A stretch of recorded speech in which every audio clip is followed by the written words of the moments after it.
Nor to the child either. Nothing but good, as I think you'll find in the end.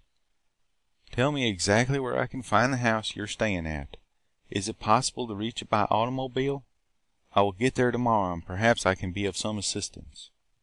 She hesitated a full moment, but my friendly attitude plus the crackling bills won the day. "It's a little old farmhouse down between Nocatee and Hill," she capitulated. "You have to turn off at a crossroad where there's an orange grove at one corner and right across it a pine stretch. You go to the left through the pine stretch. It ain't a very good road. About a mile in on the right hand side is a little old house. You know it by 4 banana trees planted in front. An old woman lives there all alone.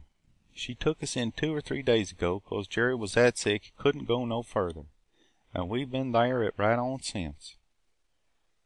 I thanked her for the information, said I'd be there tomorrow morning, and that she need not mention our conversation to Jerry, as it might only worry him needlessly.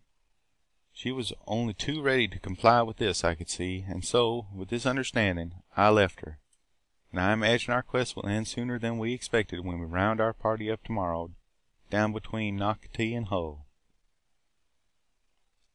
"And only to think," exclaimed Sydney excitedly next morning, while the three were waiting for Mrs. Conant to join them in the car, "only to think if Bernice hadn't just happened to catch that glimpse of Mrs. Jerry yesterday at Bartow, we'd all be on the wrong track now, bowling over to the East Coast and giving Jerry all the chance in the world to recover and make a getaway on the other side of the Glades. We'd probably never have found him."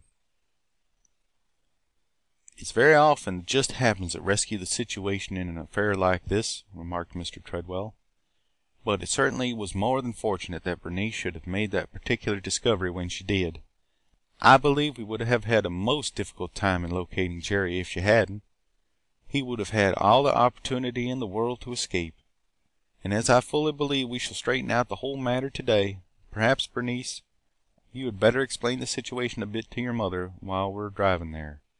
She'll be sure to be bewildered by this singular change in plans, and it isn't fair to keep her in the dark any longer. We may even have to give up this expedition for the present and return to Jasper. But I promise you, should all go well, we will certainly take that trip down to the East Coast later."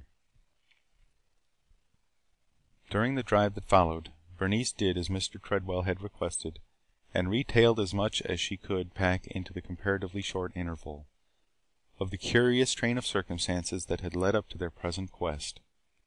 Mrs. Conant was too much astonished over the singular affair to make much comment, but she soon grew as excited as the others at the prospect of the outcome of this chase and the solution of the perplexing problem.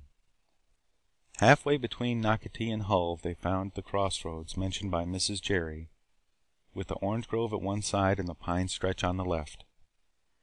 Into this they turned and ran bumpingly along an uneven road through a wilderness of tall Georgia pines, their slim trunks bare of foliage or branches for 25 or 30 feet till they feathered out, at the top, into the masses of 10 and 12-inch needles that marked this species. The ground beneath was sand as white as driven snow, carpeted only by brown pine needles. The air was hot and sweet with the heady odor of pine. "So far so good," cried Mr. Tredwell. "It's just as she described it. Now, if she hasn't repented of her confidence and informed Jerry of our impending visit, we're all set. The only thing I fear is that she might have regretted telling me what she did." "There's the place now," whispered Sydney as the car rounded a bend in the road. "The little old house with the 4 banana trees in front." It was a typical Florida farmhouse, gray, weather-worn, and probably unknown to paint since it was built.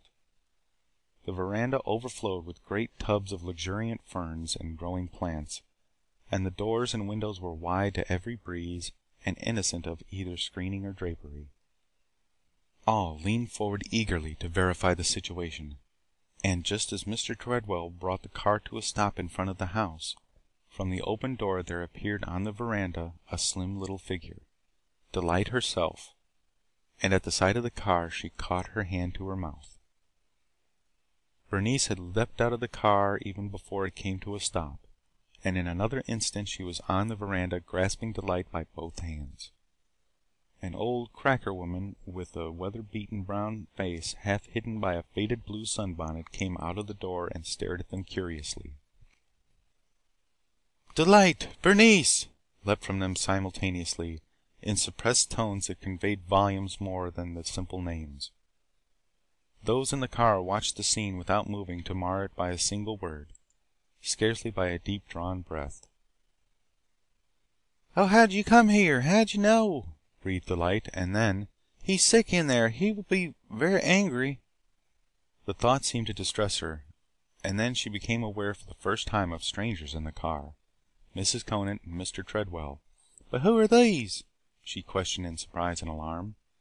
"Delight," whispered Bernice, "it be too difficult to explain to you all that has happened while we stand here.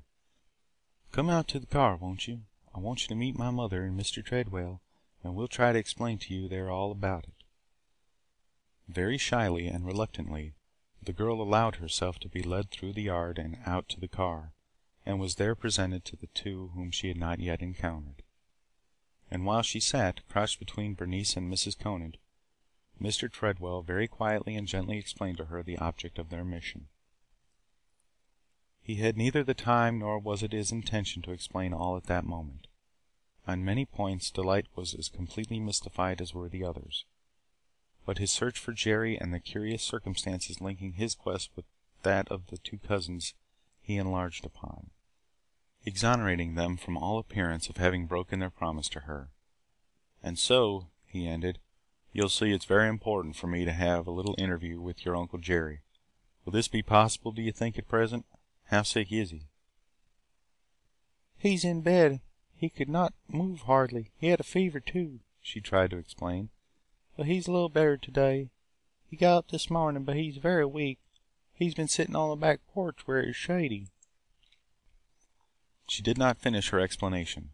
There was a shuffling sound on the front porch, and out of the door crept Jerry, holding feebly to any support to assist his stumbling progress. The sun had got round to the back of the house, and he had come to the front where it was now shady and cool. For a moment he did not notice the party on the roadside. Then he looked up.